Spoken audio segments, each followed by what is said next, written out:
کہ سجدہ تلاوت یاد رکھیے یہ بڑی اہم چیز ہے. جب آیت تلاوت مطلب ہم قرآن کا مطالعہ کرتے ہیں، قرآن کو پڑھتے ہیں، اور جب آیت تلاوت کرتے ہیں مطلب وہ آیتیں جس کے اندر آیت سجدہ جس کو کہتے ہیں، جب ہم آیت سجدہ کی تلاوت کرتے ہیں مطلب یہ وہ آیتیں جن آیتوں کو پڑھنے کے بعد نبی اکرم صلی اللہ علیہ وسلم نے سجدہ کیا. تو جب آیت سجدہ ہم پڑھتے ہیں تو اس کے بعد ہمیں پھر سجدہ تلاوت کرنا پڑتا ہے، مطلب وہ آیتیں جن کے پڑھنے کے بعد نبی اکرم صلی اللہ علیہ وسلم نے سجدہ کیا ہے. جب ہم پڑھتے ہیں تو ہم سجدہ کرتے ہیں، تو وہ تلاوت کا جو سجدہ ہوتا ہے اس سجدے کی کیا احکام اور مسائل ہے وہ آج آپ کے سامنے میں رکھنے کی بہرحال جو ہے کوشش کروں گا. سب سے پہلی چیز تو ہم تمام لوگ جانتے ہیں کہ بندہ اللہ رب العزت سے سب سے زیادہ قریب تب ہوتا ہے جب وہ سجدے کی حالت میں ہوتا ہے، ہم تمام لوگ جانتے ہیں. اسی طرح سجدہ ایک انسان کی عاجزی اور انکساری کی علامت ہے کہ ایک انسان عاجز ہے، انکسار ہے، مطلب وہ جھکاؤ رکھتا ہے اپنے رب کے سامنے. تو جب ایک بندہ مومن سجدہ کرتا ہے تو در حقیقت اپنی عاجزی اور انکساری کا وہ جو ہے سجدہ کر کے اظہار کرتا ہے. اسی طرح نبی اکرم صلی اللہ علیہ وسلم کو دیکھا گیا کہ آپ راتوں میں قیام کرتے اور لمبے لمبے سجود کرتے، تو آپ قیام کرتے اور لمبے سجود کرتے، یہ بات ہمیں حدیثوں سے ملتی ہے. اسی طرح نبی اکرم صلی اللہ علیہ وسلم بعض اوقات میں سجود کرتے اور لمبا سجود کرتے اور بہت سارا حصہ اپنی نماز کا مطلب رات کی عبادت کا سجدے میں جو ہے گزارتے ہیں. اور اللہ رب العزت نے قرآن میں اس طرح سے بیان کیا اور فرمایا، سورہ فرقان سورہ نمبر 25 اور اس کی آیت نمبر 64 میں 64 میں اللہ نے فرما رکھا والذین یبیتون لربہم سجدا وقیاما، اور وہ جو اپنے رب کے لیے سجدہ کرتے ہوئے اور قیام کرتے ہوئے رات گزارتے ہیں. اور وہ لوگ جو اپنے رب کے لیے سجدہ کرتے ہوئے اور قیام کرتے ہوئے رات گزارتے ہیں، تو یہاں رات میں قیام کرنا اور سجدے کرنے کی فضیلت ہمیں پتہ چل رہی ہے. تو لہٰذا آئیے سجدے کے تعلق سے آج ہماری بات ہے، لیکن ہم سجدے اور اس کے بہت زیادہ ڈیٹیلز میں نہیں جائیں گے کیونکہ ہمارا مقصد سجدہ نہیں بلکہ سجدہ تلاوت کے مسائل اور احکام جاننے کی آج انشاءاللہ عزیز ہم کوشش کریں گے. آئیے اس سے پہلے میں سجدے تلاوت کے تعلق سے آپ کے سامنے بات رکھوں، میں سجدوں کی اقسام آپ کے سامنے رکھ دیتا ہوں کہ کتنے ٹائپس کے سجدے ہیں جو انسان کر سکتا ہے اور کون سا سجدہ انسان نہیں کر سکتا. ٹھیک ہے، تو آئیے سجدوں کی جو اقسام ہے، پہلا سب سے افضل سب سے بہترین سجدہ ہے وہ جو نماز کا سجدہ ہوتا ہے. سجدہ میں سمجھتا ہوں سب لوگ سمجھتے ہیں کہ اپنی پیشانی کا مطلب سر کا سب سے اونچا حصہ زمین پہ نیچے رکھ دینا، ٹھیک ہے، اس طریقے سے جس طریقے پہ نبی اکرم صلی اللہ علیہ وسلم نے رکھا، ٹھیک ہے، یہ ہوا سجدہ، جھکنا، ٹھیک ہے، بندگی کرنا. تو سجدے کا سب سے افضل قسم اور پہلی قسم ہے وہ جو نماز کا سجدہ ہے، جو ہم نماز میں کرتے ہیں، ہر رکعت میں 2 بار ہوتا ہے. دوسرے سجدے کی قسم ہے وہ جو سجدہ تلاوت، مطلب آیت سجدہ جب ہم پڑھتے ہیں، قرآن کی وہ آیتیں جن کو پڑھنے کے بعد نبی اکرم صلی اللہ علیہ وسلم سجدہ کیا، تو آیت سجدہ جب ہم پڑھتے ہیں تو ہم سجدہ کرتے ہیں، اس کو سجدہ تلاوت کہتے ہیں، چونکہ تلاوت کی وجہ سے سجدہ ہم پر مطلب وہ سجدے کا حکم ہم پر جاری ہوتا ہے کہ ہم وہ سجدہ کریں جب ہم تلاوت کرتے ہیں. تیسری سجدے کی قسم وہ ہے جو سجدہ شکر ہوتا ہے کہ ایک انسان اللہ کا شکر ادا کرنے کے لیے سجدہ کرتا ہے. ٹھیک ہے، سجدے کی چوتھی قسم وہ ہے جو سجدہ سہو کہلاتا ہے، مطلب وہ سجدہ جب ہم کوئی چیز بھول جاتے ہیں نماز کی حالت میں تو ہم 2 سجدے کر لیتے ہیں، تو یہ وہ سجدہ سہو. اور پانچواں قسم کا سجدہ ہے سجدہ تعظیمی.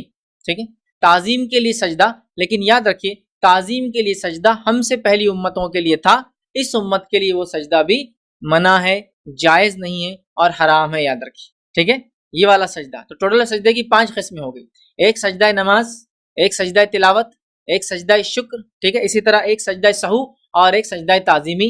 سجدہ تعظیمی اس امت کے لیے جائز نہیں ہے، اس سے پہلے کی امتوں میں درست تھا، جیسا کہ اللہ تعالیٰ کا تعظیم کے لیے فرشتوں کو آدم کے سامنے جھکنے کا حکم دینا، اسی طرح یوسف علیہ السلام کے سامنے ان کے بھائیوں کا جھکنا، یہ سجدہ تعظیمی تھا. لیکن سجدہ تعظیمی اس امت کے لیے نہیں ہے. نبی اکرم صلی اللہ علیہ وسلم کے اصحاب میں سے کچھ صحابہ جب روم فارس وغیرہ جا کر آئے تو انہوں نے کہا کہ اللہ کے رسول زیادہ مقدس محترم عزت کے لائق ہیں، آپ نبی ہیں. لوگ شہنشاہوں کو، بادشاہوں کو اور سلاطین کو جھکتے تھے، سجدہ کرتے تھے، تو کہا نبی محترم زیادہ مستحق ہے کہ ہم کریں.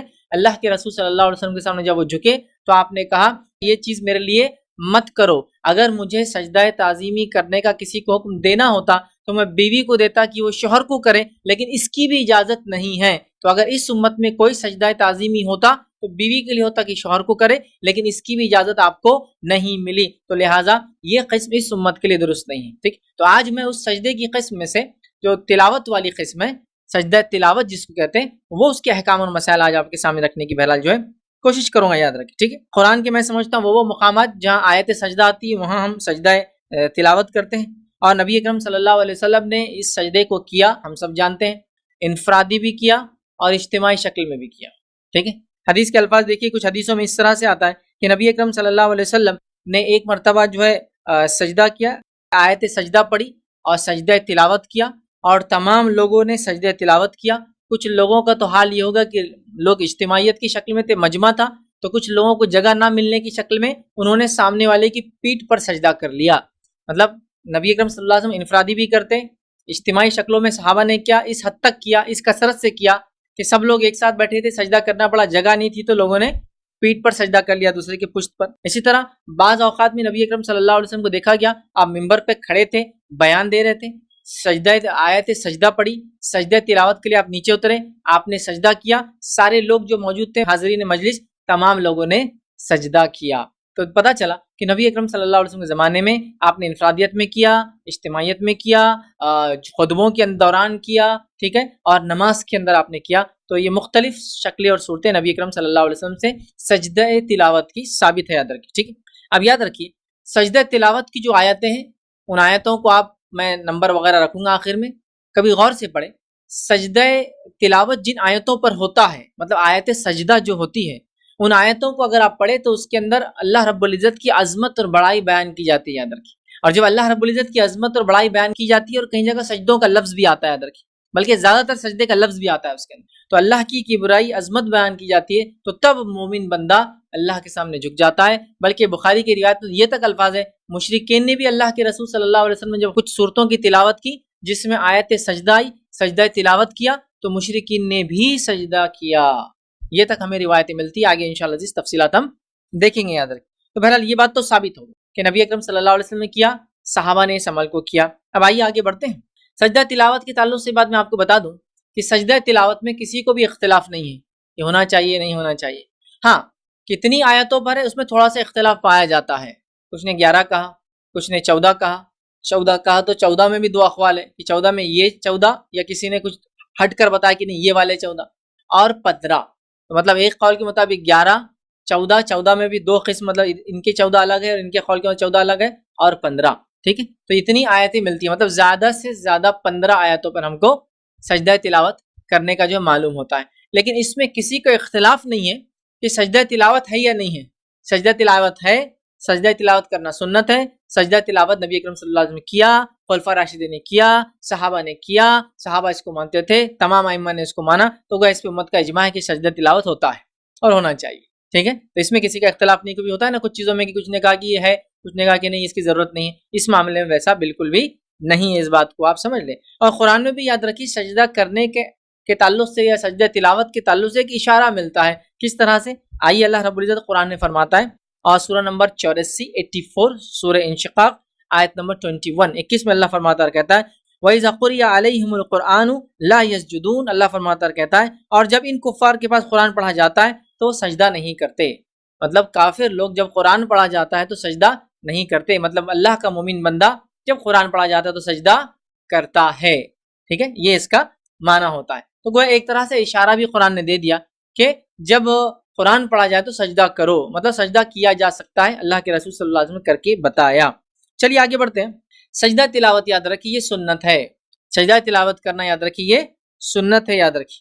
اور اس کی فضیلت کیا ہے دونوں ایک ساتھ ہم دیکھیں گے. سجدہ تلاوت کرنا اس کا حکم کیا ہے اور اس کی فضیلت کیا ہے. تو آئیے, حدیث اس طرح سے کہ نبی اکرم صلی اللہ علیہ وسلم فرماتے ہیں, صحیح مسلم کی روایت ہے, آپ نے فرمایا کہا جب ابن آدم سجدے کی آیت پڑھ کر سجدہ کرتا ہے تو شیطان ایک طرف ہو کر رونے لگتا ہے. جب مومن بندہ سجدے کی آیت پڑھتا ہے, مطلب آیت سجدہ پڑھتا ہے, سجدہ تلاوت کرتا ہے, تو شیطان ایک بازو ہو جاتا ہے اور رونے لگتا ہے اور کہتا ہے ہائے افسوس, انسان کو سجدے کا حکم دیا گیا, اس نے سجدہ کر لیا, اس کے لیے تو جنت ہے, جبکہ مجھے سجدے کا حکم ہوا تو میں نے سجدہ کرنے سے انکار کر لیا, میرے لیے جہنم ہے. تو گویا سجدہ تلاوت کی فضیلت یہ ہے کہ جب ہم سجدہ تلاوت کرتے ہیں تو شیطان کو رسوا کرتے ہیں, وہ روتا ہے اور افسوس کرتا ہے کہ ابن آدم کو حکم اس نے کر لیا, مجھے حکم میں نے نہیں کیا, میں جہنم میں جاؤں گا اور ابن آدم جنت میں جائیں گا. تو یہ اس کی ایک بہت بڑی یاد رکھیے فضیلت ہے, یاد رکھیے. اور صحابہ میں یاد رکھیے بہت ساری روایتیں ملتی ہے کہ صحابہ بڑے ذوق اور شوق سے سجدہ تلاوت کیا کرتے تھے, یاد رکھیے. عبداللہ ابن عمر رضی اللہ عنہ کے تعلق سے آتا ہے کہ وہ بیان کرتے ہیں کہ نبی اکرم صلی اللہ علیہ وسلم ہمارے پاس موجودگی میں سجدے والی صورت تلاوت کرتے، مطلب آیت سجدہ پڑھتے، آپ سجدہ کرتے اور ہم بھی سجدہ کرتے، حتیٰ کہ ہجوم کی وجہ سے پیشانی رکھنے کی جگہ نہ ملتی، اور ہم جو ہے جس پر ہم سجدہ کرتے، مطلب ہجوم کی وجہ سے پیشانی رکھنے کی جگہ نہ ملتی، ہم سجدہ کرتے، مطلب جگہ نہ ہونے کی صورت میں وہ ایک دوسرے کی پشت پر جہاں جگہ ملتی وہاں سر رکھ کر سجدہ کرتے، مطلب اللہ کے رسول سجدے کی آیتیں پڑھتے، آیت سجدہ، اور صحابہ عبداللہ ابن عمر کہہ رہے کہ ہم سجدہ کرتے، اس کثرت سے کرتے، جگہ نہ ملنے کی اس صورت میں ایک دوسرے کے اوپر ہم سجدہ کر لیتے، یاد رکھیے۔ آئیے اسی طرح ایک اور روایت ہے، یہ ابو داؤد کی روایت ہے، عبداللہ ابن عمر رضی اللہ عنہما فرماتے اور کہتے ہیں اللہ کے رسول صلی اللہ علیہ وسلم ہم پر قرآن پڑھتے، جب سجدے کی آیت تلاوت کرتے تو اللہ اکبر کہہ کر سجدہ کرتے، اور ہم بھی آپ صلی اللہ علیہ وسلم کے ساتھ سجدہ کرتے، یہ ابو داؤد کی روایت، تو اللہ کے رسول سجدہ کرتے اور ہم بھی ساتھ میں سجدہ کرتے۔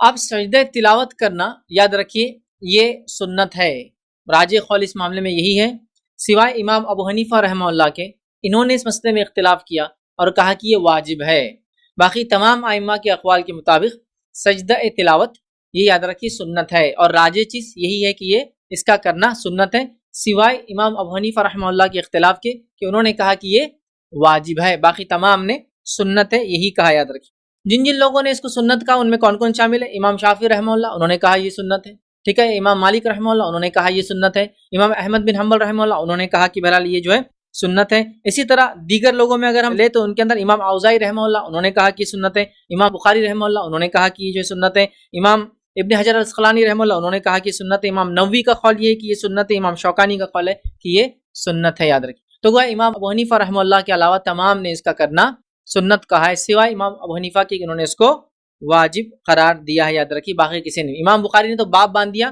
کہ سجدہ تلاوت کا کرنا سنت ہے، انہوں نے ایک چیپٹر ہی اپنی کتاب میں اس طرح سے حدیث کے اس میں باندھا ہے، یاد رکھیے، ٹھیک ہے۔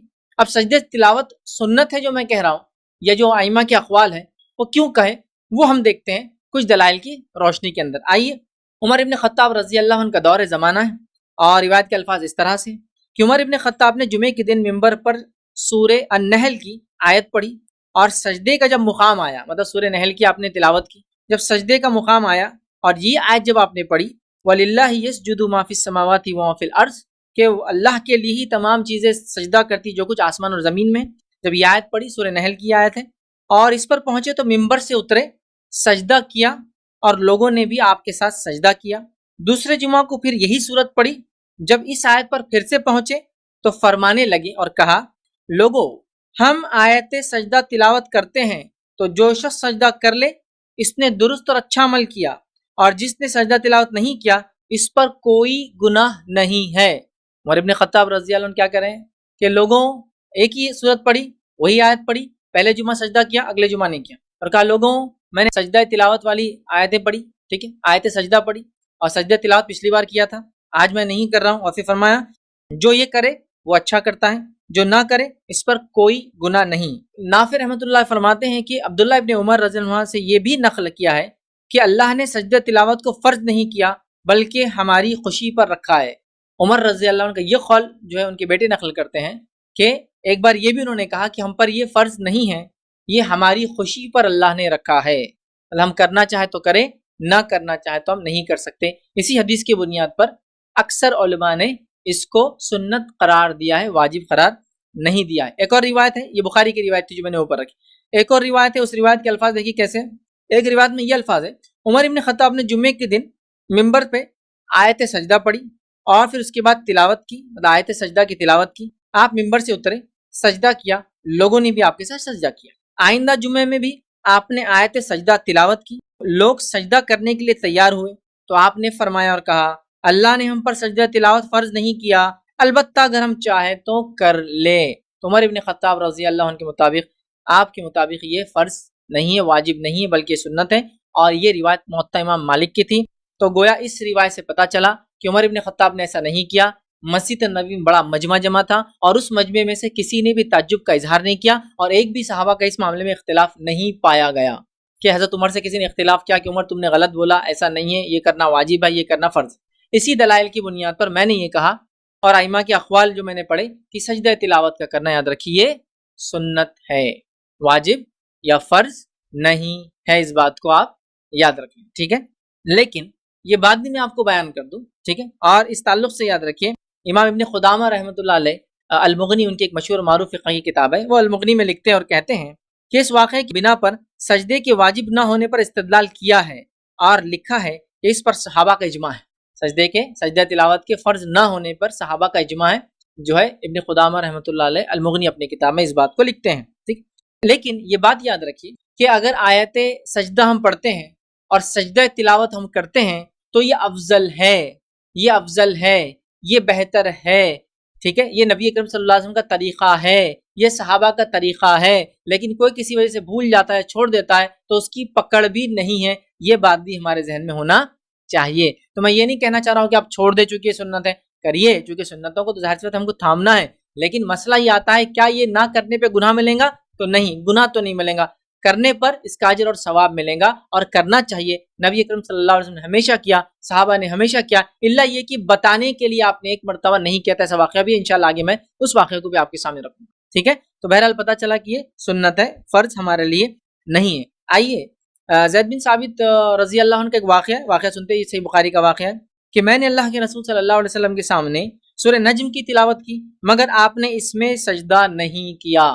سورہ نجم کی تلاوت نبی اکرم صلی اللہ علیہ وسلم کے سامنے ہوئی، جس کے اندر سجدہ ہے، یاد رکھیے، تلاوت کا، لیکن آپ نے وہ سجدہ نہیں کیا، اور وہ فرماتے میں نے بھی وہ سجدہ نہیں کیا۔ تو اس سے پتہ چلا اس کا کرنا سنت ہے، یاد رکھیے۔ امام ترمذی رحمہ اللہ فرماتے ہیں، کہتے ہیں بعض علماء کا کہنا ہے کہ اگر سجدہ تلاوت واجب ہوتا تو نبی اکرم صلی اللہ علیہ وسلم زید بن ثابت رضی اللہ عنہ سے سجدہ کرواتے اور خود بھی کرتے۔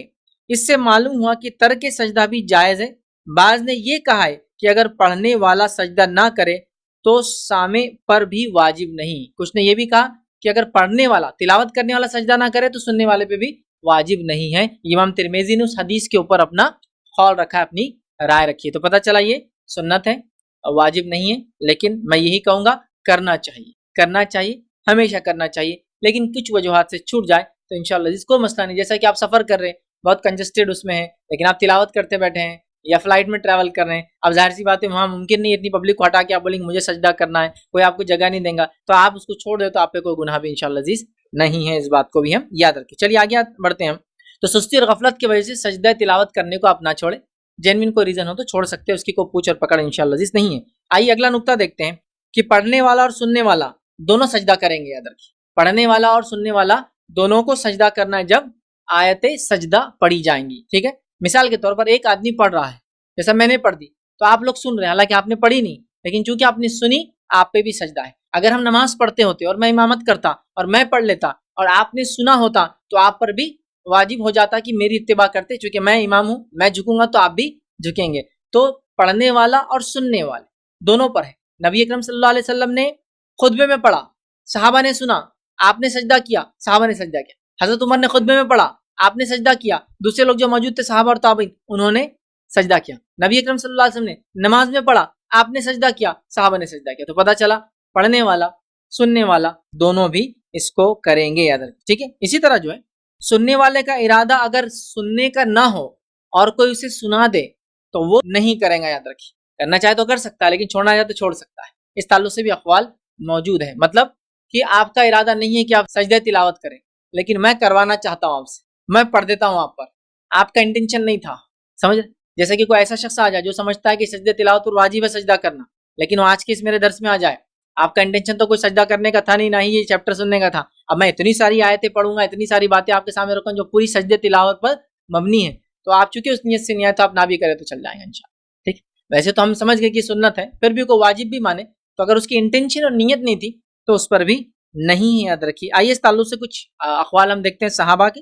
صحابہ میں سے جو ہے عمران بن حسین رضی اللہ عنہ فرماتے ہیں ایک ایسے شخص کے بارے میں دریافت کیا گیا، ان سے ایک ایسے شخص کے بارے میں دریافت کیا گیا جو آیت سنتا ہے مگر سننے کی نیت سے نہیں بیٹھا، مطلب ان سے کسی نے سوال کیا صحابی سے کہ کوئی شخص بیٹھا ہے لیکن وہ اس نیت سے نہیں بیٹھا کہ آیت سجدہ سنے، اور کوئی شخص پڑھ دیتا ہے، تو انہوں نے جواب دیا سننے کی نیت سے نہیں بیٹھا تھا تو کیا اس پر سجدہ واجب ہے؟ پوچھا گیا تو انہوں نے کہا، آپ نے اس کے جواب میں فرمایا اگر وہ اس نیت سے بیٹھا بھی ہوتا تو کیا، مطلب اگر وہ اس نیت سے بھی بیٹھتا کہ یہ مجھے سنائیں گا، مجھے سننا ہے، تو بھی کیا، مطلب تب بھی نہیں ہے، واجب نہیں ہے، وہ بتانا چاہ رہے۔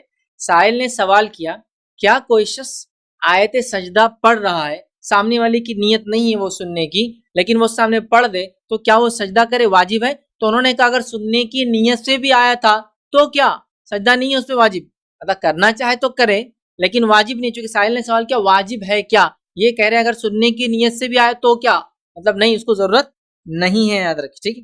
اسی طرح سلمان فارسی رضی اللہ عنہ نے فرمایا اور کہا ہم سجدے تلاوت کے لیے نہیں آئے ہیں، جب ان سے سوال تو انہوں نے کہا ہم سجدے تلاوت کے لیے نہیں آئے تھے، مطلب ہم نہیں کریں گے چونکہ ہمارا قصد اور نیت یہ سننے کی نہیں تھی۔ عثمان ابن عفان رضی اللہ عنہ فرماتے اور کہتے ہیں سجدہ تلاوت تو اس کے ذمے ہے جس نے آیت سجدے کا قصد کر کے سنا، ارادہ کر کے سنا، جیسے آپ تراویح کی نماز سو گئے ارادہ کر کے سنا، یا نماز میں فرض نمازوں میں امام پڑھ رہا ہے اور آپ نماز کی نیت سے گئے، آپ امام جو قصد کریں گا آپ کو وہی کرنا پڑے گا، ٹھیک ہے، تو ارادے پہ ہے۔ تو وہ کہتے ہیں تلاوت تو اس کے ذمے ہے جس نے آیت سجدہ قصد سے سنی ہو۔ صائب بن زید ان کے تعلق سے آتا ہے کہ وہ جب کوئی سجدہ تلاوت والی آیتیں پڑھتے تو اس پر سجدہ نہیں کرتے، اور یہ تمام روایتیں عمران بن حسین رضی اللہ عنہ یہ بھی بخاری کی روایت ہے، اور سلمان فارسی رضی اللہ عنہ کا قول بھی امام بخاری نے نقل کیا، اور یہ روایت بھی جو عثمان ابن عفان رضی اللہ عنہ کی بھی امام بخاری نے اس قول کو نقل کیا۔ تو یہ تینوں صحابہ کہتے تھے فرض اور واجب نہیں ہے، قصد سے اگر آئے تو کرنا ہے تو کر لے، اور اگر قصد ارادہ ہی نہیں تھا تو پھر تو اس پر ہے ہی نہیں، یہ بات یاد رکھ لی ٹھیک ہے۔ اسی طرح جو ہے آیت سجدہ قصد سے اگر نہ سنے تو ابن عباس رضی اللہ عنہ فرماتے اور کہتے ہیں کہ اس پر سجدہ جو ہے کرنا ضروری نہیں، اگر وہ نیت سے آیا نہیں تو اس کو سجدہ کرنا نہیں، یاد رکھیں۔ اسی طرح امام مالک، امام احمد بن حنبل اور امام شافعی رحمہ اللہ یاد رکھیے سجدہ تلاوت کے تعلق سے یہی بات نقل کرتے ہیں، سجدہ تلاوت جو ہے کرنے کی تاکید نہیں کرتے، اور اگر کوئی سجدہ کرتا ہے تو وہ کہتے ہیں کہ اچھا ہے، مطلب وہ لوگ بھی تاکید نہیں کرتے، تو کر لے تو اس میں اچھی بات ہے، یاد رکھیں ٹھیک ہے۔ اسی طرح کیا نماز کے علاوہ بھی سجدہ تلاوت آپ کریں گے؟ تو ہاں، نماز میں بھی سجدہ تلاوت ہے، نماز کے علاوہ بھی سجدہ تلاوت ہے، اور دونوں چیزیں ہم نے آپ کے سامنے پہلے رکھ دی ہے، یاد رکھیے ٹھیک ہے۔ تو نمازی اور غیر نماز دونوں حالت میں آپ کو سجدہ تلاوت کرنا ہے، اس بات کو یاد رکھ لیجیے۔ اسی طرح آپ تنہا نماز پڑھ رہے ہیں تو بھی سجدہ تلاوت ہے، اسی طرح آپ امام کے ساتھ پڑھ رہے ہیں تو بھی سجدہ تلاوت ہے، اسی طرح آپ جہر میں نماز پڑھ رہے ہیں تو بھی سجدہ تلاوت ہے، اسی طرح سری نماز پڑھ رہے ہیں تو بھی سجدہ تلاوت ہے، اگر فرض نماز پڑھ رہے ہیں تو بھی سجدہ تلاوت ہے، نفل نماز میں اگر وہ آیتیں پڑھ لیں تب بھی آپ آیت سجدہ پڑھتے ہیں تو سجدہ تلاوت آپ کو کرنا، سمجھ گیا، کسی بھی کنڈیشن اگر وہ پڑھی جا رہی۔ اب آپ کہیں گے جہری نماز میں تو سمجھ میں آ رہا، سری نماز، جہری نماز مطلب جو آواز سے پڑھی جاتی ہے، سری نماز مطلب جسے امام خاموش ہوتا ہے، جیسے کہ ظہر اور عصر امام خاموش، مغرب عشاء اور فجر امام آواز سے پڑھتا ہے، ٹھیک ہے، تو تین آواز والی نماز ہے، دو خاموش نماز ہے، ٹھیک، خاموش نماز میں بھی پڑھتا ہے تو آپ کو سجدہ کرنا ہے، آپ بولیں گے ہم نے تو سنا ہی نہیں، لیکن چونکہ آپ امام کے ساتھ ہیں تو امام کی اتباع آپ پر لازم اور واجب ہے، اگر آپ وہ نہیں کریں گے تو نماز آپ کی باطل ہو جائیں گی، ختم ہو جائیں گی، ضائع ہو جائیں گی، کیونکہ امام جھک گیا آپ کو جھکنا پڑے گا، تو سر میں بھی جہر میں بھی آپ کو یہ چیز کرنا ہے، یاد رکھیے ٹھیک ہے۔ ابو رافع جو ہے بیان کرتے ہیں کہ میں نے ابو ہریرہ رضی اللہ عنہ کے ساتھ عشاء کی نماز پڑھی، آپ نے اذا السماء انشقت، ٹھیک ہے، سورہ انشقاق جو ہے پڑھی کی تلاوت کی، تو سجدہ تلاوت کیا، میں نے پوچھا یہ کیسا سجدہ ہے، تو انہوں نے کہا فرمایا میں نے ابو القاسم محمد صلی اللہ علیہ وسلم کی کنیت ابو القاسم کے پیچھے سجدہ کیا ہے، میں یہ سجدہ کرتا رہوں گا یہاں تک کہ میں ان سے جا ملوں، مطلب مرنے تک میں یہ سجدہ کرتا رہوں گا، مطلب آپ نے جہر میں نماز پڑھا، عشاء کی نماز پڑھ رہے ہیں اور فرض نماز پڑھ رہے ہیں، اس میں سجدہ کی آیت پڑھی اور سجدہ تلاوت کیا، تو پتہ چلا امام فرض نمازوں میں بھی یہ کام کر سکتا ہے، لیکن بڑا مسئلہ ہے، ہم لوگ جو لوگ عربک نہیں جانتے کہ عموماً اگر امام پڑھ دے تو ہم لوگ پریشان ہو جائیں گے، اس لیے ہمارے امام فرض نمازوں میں اس کو ان آیتوں کو نہیں پڑھتے، کچھ جگہ میں نے دیکھا ماشاءاللہ فجر کی نماز میں امام پڑھتے ہیں، کیونکہ فجر میں کم لوگ آتے ہیں، ریگولر والے لوگ ہوتے ہیں، ان کو پتہ بھی ہوتا ہے یہ جو ہے سجدے والی آیت پڑھ رہے ہیں، ٹھیک، لیکن باقی نمازوں میں، لیکن نبی اکرم صلی اللہ علیہ وسلم پڑھتے تھے، حرم وغیرہ میں آپ جائیں گے یا عربی علاقوں میں جائیں گے وہ عموماً پڑھتے رہتے ہیں، یہاں تک کہ ظہر اثر میں بھی پڑھیں گے، اب آپ کو سنے تو میرے کو سنے تو آئیں گا نہیں، لیکن پڑھ سکتے ہیں، اللہ کے رسول نے پڑھا، میں آگے دلیل اس کی بھی رکھوں گا۔ تو یہاں پتہ چلا ایک فرض نماز میں ایک صحابی نے پڑھی اور تابعین نے ان کے پیچھے اتباع کی، یہ بخاری کی روایت تھی۔ چلیے آگے آتے ہیں، دوسری روایت دیکھتے ہیں۔ عبداللہ بن عمر رضی اللہ عنہما بیان کرتے ہیں کہ اللہ کے رسول صلی اللہ علیہ وسلم کبھی قرآن پڑھتے، آیت سجدہ تلاوت کرتے تو ہمارے ساتھ سجدہ کرتے، یہاں تک کہ ہم ہجوم کی وجہ سے ہم میں سے کسی کو سجدے کی جگہ نہ ملتی اور وہ نماز کے باہر ہوتا، سمجھ رہے آپ، وہ نماز کے باہر ہوتا، مطلب اللہ کے رسول عام اعتبار سے تلاوت کرتے، ہم لوگ اللہ کے رسول مسجد میں سنتے رہتے، نماز کے باہر کی بات کریں، اللہ کے رسول جب آیت سجدہ پڑھ کے تلاوت کا سجدہ کرتے تو ہم لوگ بھی سجدہ کرتے، جگہ نہ ہونے کی وجہ سے کوئی کسی بھی غلط مت کرتا اور کوئی کر بھی نہیں پاتا، اتنا رش ہوتا کبھی. تو یہاں پتہ چلا نماز فرض میں ہو گئی، یہاں پتہ چلا کہ بغیر نماز کے بھی پڑھ سکتے ہیں. اسی طرح ابو داؤد کی ایک روایت ہے، ٹھیک ہے، اور اس کے الفاظ ہیں، اللہ کے رسول صلی اللہ علیہ وسلم ممبر پر سورہ صاد کی تلاوت کی، اور جب آیت سجدہ تلاوت کی تو ممبر سے اترے، آپ نے سجدہ تلاوت کیا اور آپ کے ساتھ میں لوگوں نے بھی سجدہ تلاوت کیا. اسی طرح بخاری کی روایت ہے، عمر رضی اللہ عنہ جمعہ کا خطبہ دے رہے تھے اور سورہ نحل کی تلاوت کی، آیت سجدہ پر آپ ممبر سے اترے، سجدہ کیا اور باقی لوگوں نے بھی سجدہ کیا. تو امام کر رہا ہے، مقتدی بھی کر رہے ہیں، نماز میں کر رہے ہیں، بغیر نماز کے کر رہے ہیں، عام خطبے میں کر رہے ہیں، جمعہ کے خطبے میں کر رہے ہیں، ٹھیک ہے. اسی طرح ابو داؤد کی روایت ہے، فتح مکہ کے موقع پر نبی اکرم صلی اللہ علیہ وسلم نے آیت سجدہ تلاوت کی تو سب لوگوں نے سجدہ کیا، ان میں سے کچھ سواریوں پر تھے اور کچھ زمین پر تھے، کرنے والے تھے. سواری والے لوگوں نے اپنے اپنے ہاتھوں پر سجدہ کیا، جگہ نہیں تھی، سواری چھوٹی ہے تو اپنے ہاتھوں پر سجدہ کر لیا، تو وہیں جھک گئے جیسی جگہ ان کو ملی. تو یہاں پتہ چلا سوار بھی کر سکتا ہے، پیدل نیچے کھڑا ہوا بھی کر سکتا ہے. ایسا سجدہ تلاوت کسی نے کر دی اور آپ سواری پر ہیں تو آپ وہیں کریں گے، جو لوگ نیچے ہیں وہاں کریں گے. اسی طرح بخاری کی روایت ہے، نبی اکرم صلی اللہ علیہ وسلم نے مکہ میں سورہ نجم کی تلاوت کی، ٹھیک ہے، تو ایک بوڑھے مکہ میں سورہ نجم کی تلاوت کی تو ایک بوڑھے، جس کا نام امیہ بن خلف آتا ہے، امیہ بن خلف، یہ اسلام کا دشمن تھا، یاد رکھیے، ایک بوڑھے کو کے علاوہ سب لوگوں نے سجدہ کیا، مسلمانوں نے کیا، مشرکوں نے کیا، جنوں نے کیا اور انسانوں نے بھی سجدہ کیا. یہ بخاری کی روایت. سورہ نجم کی اللہ کے رسول نے ایک مرتبہ تلاوت کی، جب تلاوت میں آیت سجدہ آپ نے پڑھی سب سجدے میں گر پڑے، نبی اکرم صلی اللہ علیہ وسلم، تمام حاضرین جو صحابہ تھے اور تمام مشرک بھی سجدے میں گر گئے سوائے امیہ بن خلف کے، اور وہ ظاہر سے کافر تھا، مطلب مشرکین بھی گر گئے سجدے میں. وہ سمجھتے تھے یہ آیت اور اس آیت کی اہمیت، چونکہ عربی ان کی زبان تھی. یاد دیکھ رہے ہیں تو پتہ چلا ہر حالت میں، کھڑے سے، بیٹھے سے، جہر میں، سر میں، سواری پر، غیر سواری پر، نفل نماز میں، فرض نماز میں، خطبے کے وقت، جمعے کے خطبے میں، عام خطبے میں پڑھی جائے، امام بھی کرے اور مقتدی بھی ساتھ میں کرے. ٹھیک ہے، چلیے آئیے اس کے بعد جو مسئلہ ہم دیکھیں گے، آیت سجدہ دیکھنے پر کیا آپ پر سجدہ ہم نے سجدہ کرنا چاہیے. مطلب آیت سجدہ امام نے بھی نہیں پڑھی، آپ مقتدی بھی نہیں، یا میرا پڑھنے کا ارادہ بھی نہیں تھا، ٹھیک ہے، لیکن خالی دیکھا، آپ نے پڑھا نہیں ہے. دیکھیں دیکھنا اور پڑھنے فرق ہے. جیسا کہیں لکھی ہوئی پوری آیت سجدہ اتنے ہیں بول کے قرآن میں، آپ پڑھ نہیں رہے، خالی آپ نے دیکھا یہ 15 آیتیں اور چلے گئے، تو آپ پر نہیں ہے سجدہ. یہ اس پر ہے جو یا تو پڑھے یا تو سنے. یاد رکھیں خالی دیکھنے پر نہیں ہے، خالی نظر پڑ گئی کوئی آیت پر، آپ نے پڑھی نہیں لیکن اس کو، تو آپ پر سجدہ تلاوت نہیں. یاد رکھیں اس بات کو آپ ذہن نشین کر لیں. اسی طرح جو ہے آیت سجدہ کا ترجمہ پڑھنے پر کیا آپ کو سجدہ کرنا پڑے گا؟ لوگ سوال کرتے ہیں. تو آیت سجدہ کا ترجمہ پڑھنے پر آپ کو سجدہ کرنے کی ضرورت نہیں ہے. یاد رکھیں چونکہ یہ معاملہ اللہ کے رسول صلی اللہ علیہ وسلم اور صحابہ سے ثابت نہیں ہے، خالی کو مانا پڑے اس پہ سجدہ کیا گیا ہو. یاد رکھیں. اسی طرح سجدہ تلاوت کے لیے باوضو ہونا اور قبلے رخ ہونا کیا ضروری ہے؟ ٹھیک ہے، کعبے کی طرف منہ کرنا ضروری ہے. تو یاد رکھیے آیت تلاوت جب آپ پڑھتے ہیں، اس کے پڑھنے کے بعد سجدہ تلاوت کے لیے نہ تو وضو ضروری ہے اور نہ تو قبلہ ضروری ہے، دونوں بھی کنڈیشن نہیں. اب آپ کہیں گے یہ کیسی بات کر رہے ہیں آپ، وضو بھی نہیں، قبلہ بھی نہیں. تو آئیے میں آپ کو بات رکھتا ہوں. امام ابن تیمیہ رحمہ اللہ فرماتے ہیں اور کہتے ہیں مجموع الفتاوی میں کہ سجدہ تلاوت چونکہ نماز نہیں ہے، وہ نماز نہیں ہے سجدہ تلاوت، چونکہ نماز نہیں ہے لہٰذا اس کے لیے نماز کے شرائط مقرر نہیں کیے جائیں گے، بلکہ یہ وضو کے بغیر بھی جائز ہے. سجدہ تلاوت چونکہ نماز نہیں ہے، دیکھیے نماز میں قبل رخ منہ ہونا ہمارے لیے فرض ہے، سوائے اس کے کہ آپ سواری پر ہو یا سوائے اس کے کہ آپ کو ڈائریکشن کا اندازہ نہ رہا ہو. ایک تو سواری ہے، سواری ایسی چل رہی ہے، آپ کو پتا ہے قبلہ ادھر ہے، لیکن چونکہ سواری کا منہ ایسا آپ ہل نہیں سکتے تو ایسے ہی پڑھ لیں گے. سمجھ گیا بات؟ سواری. اور سیکنڈ آپ کو نالج ہی نہیں ہے، آپ کو علم بھی نہیں، آپ ایسی جگہ ہے جہاں آپ کو نالج نہیں ہے. آج کل تو آسان ہے، فونس وغیرہ آ چکے ہیں، لیکن جب نالج نہیں ہے تب بھی آپ پڑھ سکتے کسی بھی ڈائریکشن. لیکن اس کے علاوہ تو فرض ہے کہ ہم قبل رخ منہ کریں. اس کے علاوہ یاد رکھیے دوسری عبادتوں میں قبل رخ منہ ہونا افضل ہے، لیکن ضروری نہیں ہوتا ہے. جیسا دعا کدھر بھی منہ کر کے آپ کر سکتے ہیں، لیکن قبل رخ ہو کر کرنا افضل ہے.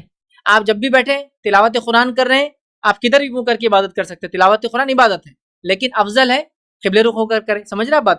وہ میری انگلی بار بار ادھر اس لیے جا رہی ہے کہ ادھر قبلہ ہمارے پاس یہاں ہے تو عادت ہو گئی اس کی، ٹھیک، یہ سائڈ میں بہرحال. ٹھیک ہے، تو قبلے کی طرف آپ کریں گے افضل ہے، لیکن ضروری نہیں ہے. تو اسی طرح آیت سجدہ پڑھنے کے بعد سجدہ تلاوت جب آپ کریں گے تو یہ چونکہ نماز نہیں ہے تو نماز کے کنڈیشنز پہ لاگو نہیں ہوتے، نہ وضو کی ضرورت ہے اور نہ ہی ڈائریکشن قبلے کی ضرورت ہے. لیکن آئیے کچھ دلائل اس کے ہم دیکھتے ہیں. امام شوکانی رحمہ اللہ فرماتے اور کہتے ہیں کہ سجدہ تلاوت جو ہوگا اس کے لیے وضو بھی اور قبلہ بھی کنڈیشن نہیں ہے، اسی کو وہ ترجیح دیتے ہیں. اسی طرح صحیح بخاری کی وہ روایت یاد کیجیے جو میں نے آپ کے سامنے رکھی تھی کہ نبی اکرم صلی اللہ علیہ وسلم سورہ نجم پڑھی، یہ مکہ کے دور کی بات ہے، سورہ نجم پڑھی اور سورہ نجم کی تلاوت کرنے میں آپ نے آیت پڑھی جس میں سجدہ تھا. آپ نے سجدہ کیا، تمام مسلمانوں نے سجدہ کیا، تمام مشرکوں نے سجدہ کیا سوائے ایک بوڑھے کو چھوڑ کر امیہ بن خلف کو، اور تمام انسانوں نے سجدہ کیا اور تمام جنوں نے سجدہ کیا. اب سوال، تمام مسلمان جو وہاں تھے ظاہر سی بات ہے باوضو تو سب نہیں ہوں گے، یہ سب نے سجدہ کیا، اور مشرکوں کا تو سوال ہی نہیں آتا وضو وغیرہ کا، سمجھ رہے بات، انہوں نے بھی سجدہ کیا. تو پتہ چلا وضو کنڈیشن نہیں. اگر ہوتا تو اتنی کثرت میں لوگ سجدہ کر رہے ہیں، وضو تو ہر کسی کو لازم تو نہیں تھا ہر وقت ہو، ٹھیک ہے، ظاہر سے انہوں نے کیا، مطلب وضو کنڈیشن اور شرط یاد رکھیے نہیں ہے. اسی طرح جو ہے ایک اور موقع پہ نبی اکرم صلی اللہ علیہ وسلم لوگوں کی موجودگی میں سجدے والی آیت پڑھتے اور سجدہ کرتے، تو ہم بھی آپ کے ساتھ اس طرح سجدہ کرتے کہ پیشانی رکھنے کی جگہ بھی نہ ملتی جس پر سجدہ کرے. مطلب صحابہ کثرت سے سجدہ کرتے، اور جب اتنے کثرت سے صحابہ اجتماع میں موجود ہیں، مطلب یہ نماز نہیں ہے ایسے ہی بیٹھے تھے اور اللہ کے رسول کچھ بیان کر رہے تھے، ظاہر سی بات ہر آدمی وضو کے ساتھ نہیں بیٹھتا. لیکن جب بھی آپ نے پڑھا کوئی ایک صحابی کا بھی خیال نہیں کہ میں اٹھ کے گیا وضو کرنے کے لیے پھر میں نے آ کے سجدہ کیا، نہیں، سب نے اسی وقت سجدہ کر لیا. پتہ چلا اور جگہ جہاں ملی وہاں کر لیا. پیشانی رکھنے کو جگہ نہیں تھی تو پیٹھ پر رکھ کے کر لیا. سواری پہ جو لوگ تھے انہوں نے اپنے ہاتھوں پر کر لیا، اور سواری جس ڈائریکشن میں تھی وہ لوگوں نے وہ ڈائریکشن میں کر لیا. یہ فتح مکہ کے دن ہوا تو پتہ چلا ڈائریکشن بھی نہیں ہے اور وضو کا بھی اس میں شرط نہیں ہے. تو آپ بغیر وضو کے بغیر قبلے رخ ہو کے بھی سجدہ تلاوت کر سکتے ہیں. اس بات کو آپ جو ہے یاد رکھیں، ٹھیک ہے. تو بہرحال ہم کو ان حدیثوں سے پتہ چلا کہ تو اتنی کثرت سے لوگوں نے سجدہ کیا، سجدہ تلاوت تو ظاہر سے وضو بھی نہیں تھا اور ڈائریکشن بھی وہاں نہیں تھی. اسی طرح امام شافعی رحمۃ اللہ علیہ فرماتے اور کہتے ہیں کہ جو بے وضو شخص آیت سجدہ سنے وہ سجدہ کرے، خواہ جس سمت ہو اس سمت چہرہ رکھ کر وہ اپنا سجدہ کر سکتا ہے. امام شافعی رحمۃ اللہ جو المغنی میں ان کا جو قول نقل کیا گیا ہے.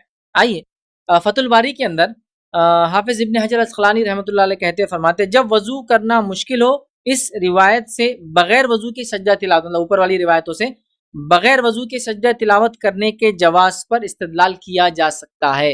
اوپر والی جو حدیث ہم نے دیکھی اس سے وہ کہہ رہے ہیں کہ ہم بغیر وضو کے یہ کام کر سکتے ہیں. تو اس سے معلوم ہوا کہ اگر مشقت ہو، مشکل ہو، وضو کرنا ممکن نہ ہو، کرنا تو یہ چاہیے کہ باوضو ہو کر قبلے رخ ہو کر ہر عبادت کو ہم کریں. لیکن چونکہ اس عبادت میں کنڈیشن اور شرط نہیں ہے تو لہٰذا اگر ایسا ہو جائے تو کوئی حرج نہیں، لیکن کوئی وضو کے ساتھ کرے، قبلے رخ ہو کر کرے، یہ افضل اور بہتر ہے. یاد رکھیں، ٹھیک ہے، میں اس کا انکار نہیں کر رہا ہوں لیکن ضروری اور کنڈیشن نہیں ہے، یاد رکھیں. اسی طرح امام زہری رحمۃ اللہ علیہ فرماتے اور کہتے ہیں کہ سجدہ تلاوت کے لیے طہارت ضروری ہے. اگر کوئی سفر کی حالت میں نہ ہو بلکہ گھر پر ہو تو سجدہ قبلے رو ہو کر کیا جائے، اور سواری پر قبلے رخ ہونا ضروری نہیں ہے، جدھر بھی رخ ہو ادھر کر لیا جائے. وہ کہہ رہے ہیں اگر آپ سفر میں نہ ہو، گھر پر ہو تو باوضو ہو کر ہی سجدہ کریں اور قبلے رخ کریں. لیکن وہ کہتے ہیں آپ سفر میں ہو، پانی مشکل ہو، نہیں مل رہا ہو تو بغیر وضو کی بھی کر سکتے ہیں، اور اگر سواری پر ہو تو بغیر قبلے کے ڈائریکشن کے بھی کر سکتے ہیں. یہ ان کا قول ہے، یاد رکھیں. تو بہرحال یہاں اس سے بات پتہ چلی کہ راجح مسئلہ یہی ہے کہ سجدہ تلاوت کے لیے باوضو ہونا اور قبلے رخ ہونا ضروری نہیں ہے، حالانکہ یہ افضل ہے. اسی طرح مسجد نبوی کے امام ابوبکر جابر الجزائری رحمۃ اللہ علیہ وہ فرماتے اور کہتے ہیں اس میں زیادہ ثواب ہے، مطلب اگر وضو کر کے آپ قبلے کی طرف کرتے ہیں اس میں زیادہ ثواب ہے کہ سجدہ کرنے والا باوضو ہو کر قبلے رخ ہو کر سجدہ کرے، زیادہ ثواب ہے. لیکن اس کے علاوہ بھی کوئی کر لے بغیر وضو کے اور بغیر قبلے کے تو کوئی حرج نہیں. اس کا معنی ہے مطلب زیادہ ثواب اس میں ہے، وہ لکھتے ہیں. آئیے اگلا نقطہ دیکھ لیں، سجدہ تلاوت کرتے وقت تکبیر کہنا. ٹھیک ہے، تو ہم دیکھتے ہیں کہ نماز میں جب سجدہ تلاوت آپ کریں گے تو تب یہ طریقہ ہے کہ آپ جھکتے وقت بھی اور اٹھتے وقت بھی دونوں میں تکبیر کہیں گے. جب آپ نماز میں کر رہے ہیں، آیت سجدہ آتی ہے، سجدہ تلاوت کرنا، تو امام رکوع مطلب سجدے میں جائیں گا تو تکبیر کہیں گا، مطلب قیام سے سیدھا سجدے میں جائیں گا، پھر سجدے میں کر کے پھر سیدھا اٹھیں گا، اللہ اکبر کہے گا، دو اللہ اکبر ہوں گے، اللہ اکبر کہیں گا، سجدے میں جائیں گا، پھر اللہ اکبر کہیں گا، واپس اٹھ جائیں گا اور پھر قیام کو کنٹینیو کریں گا. اس بات کو ہم ذہن میں رکھے، یاد رکھیں. ٹھیک ہے، اس تعلق سے ایک روایت ملتی ہے کہ نبی اکرم صلی اللہ علیہ وسلم کا طریقہ تھا کہ آپ جھکتے وقت اور اٹھتے وقت اللہ اکبر کہتے تھے، جب سجدے سے سر اٹھاتے تو بھی اللہ اکبر کہتے تھے، مطلب جھکتے وقت بھی کہتے تھے اور اس کے بعد جب اٹھتے تھے تب بھی آپ اللہ اکبر کہتے تھے. اور یہ روایت یاد رکھیے ترمذی کی ہے. اسی طرح جو ابو داؤد کی ایک روایت ہے اور روایت کے الفاظ یہ ہے کہ نبی اکرم صلی اللہ علیہ وسلم جو ابن عمر رضی اللہ عنہ فرماتے اور کہتے ہیں کہ اللہ کے رسول صلی اللہ علیہ وسلم ہمیں قرآن سناتے، جب آپ آیت سجدہ کے پاس سے گزرتے تو اللہ اکبر کہتے اور سجدے میں جاتے اور ہم بھی آپ کے ساتھ سجدہ کرتے تھے۔ تو ان دو حدیثوں سے پتہ چلا کہ نماز میں امام ہو، قیام میں ہے، سجدہ تلاوت کرنا ہے، اللہ اکبر کہیں گا، سجدہ کریں گا، سجدے سے اٹھتے وقت پھر اللہ اکبر کہیں گا۔ اور ایک عام آدمی عام حالت میں ہے، ٹھیک ہے، اور وہ سجدہ کر رہا ہے، مطلب نماز کے باہر کی کنڈیشن ہے، تو وہ کیا کریں گا؟ اللہ اکبر بول کے سجدہ کریں گا اور سجدے سے پھر اللہ اکبر کہہ کر اٹھیں گا۔ لیکن اس معاملے میں علماء نے اختلاف کیا ہے، اور اس میں بھی تین رائے یہ ہے کہ ایک رائے تو یہ ہے کہ وہ جو اللہ اکبر کہہ کر نماز کے علاوہ، نماز میں تو کسی کا اختلاف نہیں کہ اللہ اکبر کہہ کے جائیں گے، اللہ اکبر کہہ کے اٹھیں گے، لیکن نماز کے علاوہ حالت میں اختلاف علماء کی تین رائے یہ، ایک رائے تو یہ کہ اللہ اکبر کہہ کر جائیں گے، ٹھیک ہے، اور سجدہ کریں گے اور اٹھیں گے پھر اللہ اکبر کہیں گے۔ ایک رائے یہ ہے کہ اللہ اکبر کہہ کے سجدے میں جائیں گے اور اٹھ جائیں گے، کچھ بھی نہیں کہیں گے۔ اور ایک رائے یہ ہے کہ اللہ اکبر نہ پہلے کہیں گے نہ بعد میں کہیں گے، سیدھا سجدہ کریں۔ سمجھ رہے ہیں بات کو؟ سیدھا سجدہ کریں۔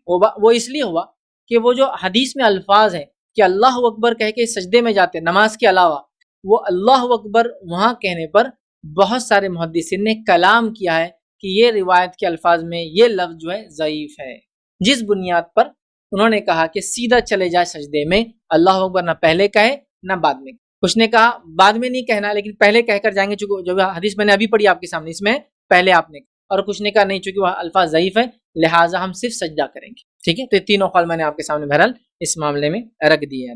اسی طرح آگے بڑھتے ہیں، اگلا مسئلہ دیکھتے ہیں، سجدہ تلاوت کے لیے کیا ہاتھ باندھا جائے گا؟ تو سجدہ تلاوت کے لیے کوئی ہاتھ نہیں باندھا جائے گا، مطلب اللہ اکبر کہہ کر ہاتھ باندھ کے پھر سجدے میں نہیں جائیں گے آپ۔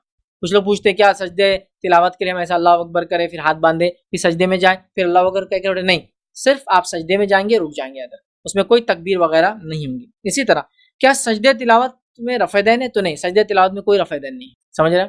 رفع دین بھی نہیں ہے، ٹھیک ہے، اور اس کے لیے ہاتھ بھی نہیں باندھنا، نہ ہاتھ اٹھانا ہے نہ ہاتھ باندھنا ہے، سیدھا سجدہ یاد رکھیں، ٹھیک۔ اسی طرح سجدہ تلاوت کی دعا وہ دیکھ لیتے ہیں۔ تو سجدہ تلاوت کے تعلق سے جو علماء نے یہ کہا ہے، اس کو نماز کے سجدے پر قیاس کیا ہے اور کہا ہے کہ اس کے اندر آپ چاہے تو کچھ یاد نہ ہو تو سبحان ربی الاعلیٰ جو ہے پڑھ سکتے ہیں، ٹھیک ہے، 3 بار، جیسے عام نمازوں میں ہم لوگ پڑھتے ہیں سبحان ربی الاعلیٰ 3 مرتبہ پڑھ لیں کافی ہو جائیں گا۔ لیکن ماں عائشہ رضی اللہ عنہا کی کچھ روایتیں ہیں جس میں انہوں نے اللہ کے رسول صلی اللہ علیہ وسلم کی رات کی نماز کا ذکر کیا، جو ابو داؤد کی روایت ہے، اور فرماتی ہے کہ اللہ کے رسول صلی اللہ علیہ وسلم رات کو سجدہ تلاوت کرتے اور اس میں دعا کرتے اور تکرار کرتے، مطلب اللہ قبول کرے بول کے بہت زیادہ اس دعا کو کرتے۔ وہ دعا کے الفاظ بھی آپ کے سامنے رکھ دیتا ہوں جو سجدہ تلاوت میں نبی اکرم صلی اللہ علیہ وسلم کیا کرتے تھے، اور دعا یوں ہے، آپ فرماتے اور کہتے سجد وجہ للذی خلقہ وشق سمعہ وبصرہ بحولہ وقوتہ۔ یہ آپ اس میں دعا پڑھتے، اس کا ترجمہ ہے میرا چہرہ اس ہستی کے لیے سجدہ ریز ہے جس نے اسے پیدا کیا اور اپنی طاقت و قوت سے اس کے کان اور آنکھیں بنائی۔ تو آپ سجدہ کرتے اور یہ دعا پڑھتے تو آپ کو ہم یہ پڑھ سکتے ہیں، نہ یاد ہو تو سبحان ربی الاعلیٰ 3 بار پڑھ لیں۔ اس کے بعد یہ دعا کے بعد آپ اور ایک دعا اضافہ کرتے ہیں، وہ الفاظ کیا ہے؟ اوپر کی دعا پڑھنے کا دوسری دعا اضافہ کرتے ہیں فتبارک اللہ احسن الخالقین۔ آپ یہ دعا پڑھتے ہیں جس کا معنی ہے اللہ بہت بابرکت ہے اور بہترین تخلیق کرنے والا، یہ اضافہ کرتے ہیں۔ تو ہم بھی چاہے تو یہ فتبارک اللہ احسن الخالقین یہ بھی اضافہ کریں اوپر دعا کے ساتھ، نہ یاد ہو تو پھر سیدھا آپ عام سبحان ربی الاعلیٰ پڑھ لیں، انشاءاللہ عزیز 3 بار یہ کافی ہو جائیں گے ادھر، ٹھیک۔ اسی طرح ایک اور دعا جو نبی اکرم صلی اللہ علیہ وسلم پڑھا کرتے تھے، تھوڑا سا حدیث لمبی ہے لیکن سنا دیتا ہوں، جامع ترمذی کی روایت ہے، ابو سعید خدری رضی اللہ عنہ کے ساتھ یہ واقعہ ہوا تھا، لیکن روایت جو کرتے ہیں وہ روایت کے الفاظ دیکھیے اس طرح سے ہے کہ عبداللہ ابن عباس رضی اللہ عنہ فرماتے اور کہتے ہیں کہ ایک شخص، اور ایک شخص کون تھے؟ ابو سعید خدری رضی اللہ عنہ، ایک شخص نبی اکرم صلی اللہ علیہ وسلم کے پاس آیا اور آپ سے عرض کیا کہ میں نے رات میں خواب دیکھا، خواب میں یہ دیکھا کہ میں ایک درخت کی طرف منہ کر کر نماز پڑھ رہا ہوں، میں نے جب سجدہ تلاوت کیا، خواب میں دیکھ رہے ہیں کہ خواب میں نماز پڑھ رہے ہیں، ایک درخت کی طرف منہ ہے اور سجدہ تلاوت کر رہے ہیں، جب میں نے رات میں خواب میں سجدہ تلاوت کیا تو درخت نے بھی میرے ساتھ سجدہ کیا خواب میں، اور اس درخت نے یہ دعا پڑھی، خواب میں بتایا جا رہا ہے اس جھاڑ نے، اس پیڑ نے، اس درخت نے یہ دعا پڑھی۔ کیا دعا پڑھی سنی؟ اللہم اکتب لی بہا عندک اجرا وزعنی بہا وزرا واجعلہا لی عندک ذخرا وتقبلہا منی کما تقبلتہا من عبدک داؤد۔ یہ دعا وہ جھاڑ پڑھ رہا تھا، ترجمہ اس کا یہ، اللہ اس سجدے کی وجہ سے میرے لیے اپنے پاس اجر لکھ دے اور اس کے سبب مجھ سے گناہوں کے بوجھ کو اتار دے، اور اس سجدے کو میرے لیے اپنے پاس ذخیرہ بنا دے، اور اس سجدے کو میری طرف سے قبول کر لے، جیسے تو نے اپنے بندے داؤد سے قبول کیا تھا. یہ دعا وہ جھاڑ پڑھ رہا تھا.